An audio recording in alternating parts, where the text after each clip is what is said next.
say her name 3 times and she'll come for you," the townsfolk whispered. "But be careful. Her face is cursed and her eyes burn with anger. She takes anyone who calls her and they never return." The Legend of Bloody Mary.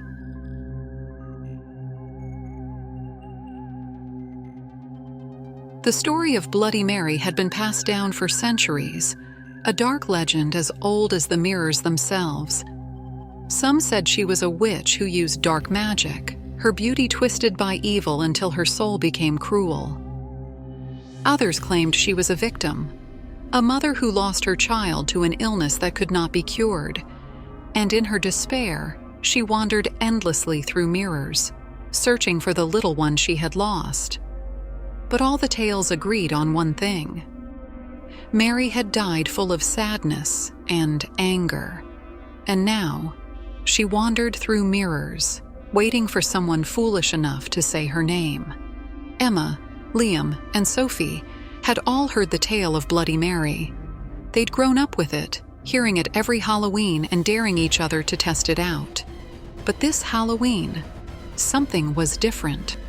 Emma, now 12 and feeling braver than ever, decided she was going to call Bloody Mary for real. She wanted to show her friends she wasn't afraid. So, late one Halloween night, after her parents went to sleep, Emma invited her friends over. The old house felt colder than usual as they crept upstairs to the bathroom. The floors creaked under their feet, and the shadows seemed to move with them. Emma held a small flashlight, and its weak beam was their only light as they walked down the hallway. "I don't think we should do this," Sophie whispered, looking around nervously. "Come on," Emma whispered back, trying to hide her own shaky voice. "It's just a story. There's no such thing as Bloody Mary." Liam nodded, though his face was pale. "We say her name 3 times, and that's it. Nothing happens, just like always." The 3 friends squeezed into the tiny bathroom, the air thick and still around them. Emma held the flashlight up, shining it on the mirror, which was old and dusty, cracked in the corners. She took a deep breath and glanced at her friends. They were all nervous, but none of them would back down. They'd come this far. "Ready?" she asked. Together, they looked into the mirror. Their reflections stared back at them. 3 nervous faces in a dim bathroom. Nothing unusual. Slowly, they began to chant, "Bloody Mary, Bloody Mary, Bloody Mary." At first, nothing happened.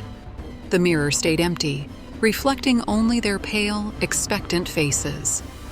They waited, breaths held, trying to laugh off the fear that prickled up their spines. Then, without warning, the flashlight flickered. The beam grew weaker, and in that dim, trembling light, they thought they saw something. A shape forming in the mirror, hazy at first, like smoke. A figure started to appear, a woman with dark, tangled hair and hollow, empty eyes. Her face was pale. Her skin stretched tight, and her dress was torn and covered in blood. Emma's heart raced, her mouth dry as she whispered, "Is that her?" The woman's eyes, dark, empty holes, stared back at them, unblinking. Her mouth curled into a sad, angry smile as she seemed to move closer, reaching out with long, thin fingers, leaving faint smears of red on the mirror. "You called for me," she whispered, her voice low and cold. "And now, you're mine." Liam stumbled back, his face drained of color. It's just a dream," he tried to say, but his voice was barely a whisper, lost in the heavy silence that filled the room. Sophie gasped, backing into the wall, her eyes wide with terror. "Run!" she tried to shout, but her voice was barely a squeak. The door wouldn't budge. It was like the air around them had turned thick and heavy, pressing down on them, holding them there, trapped. In the dim light, Bloody Mary's face grew clearer, her twisted, sorrowful smile full of hate. Emma's heart pounded so loud she thought it might burst.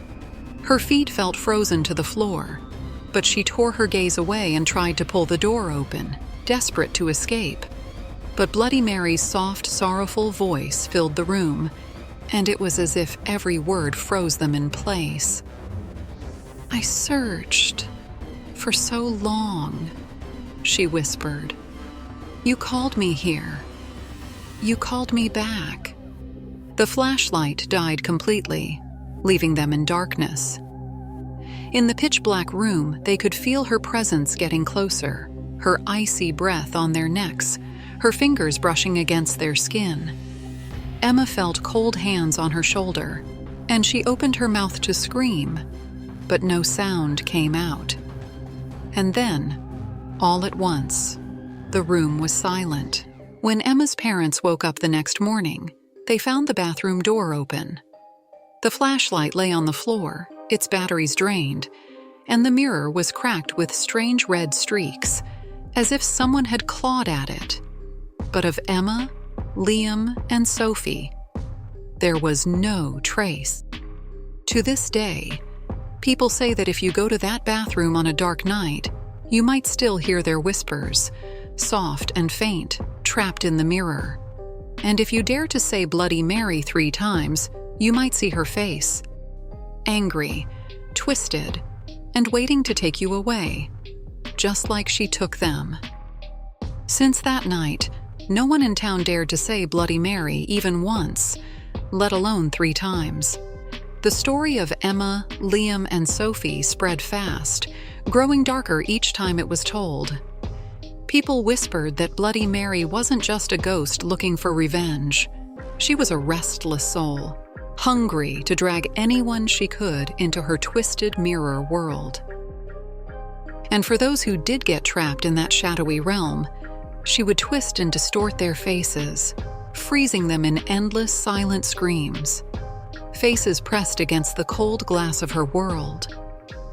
On stormy nights, the townsfolk said, you could almost catch a glimpse of them if you walked by Emma's abandoned house. Their faces trapped in every window, mouths open in terror, eyes hollow with fear.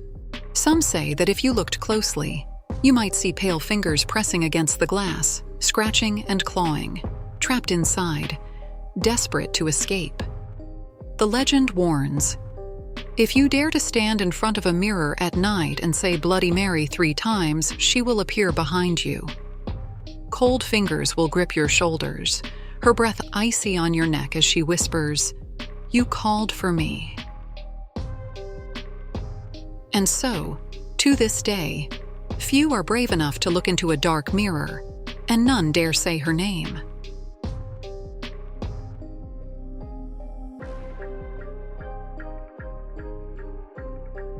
Enjoyed this video? Share your story ideas in the comments, give it a like, and subscribe for more.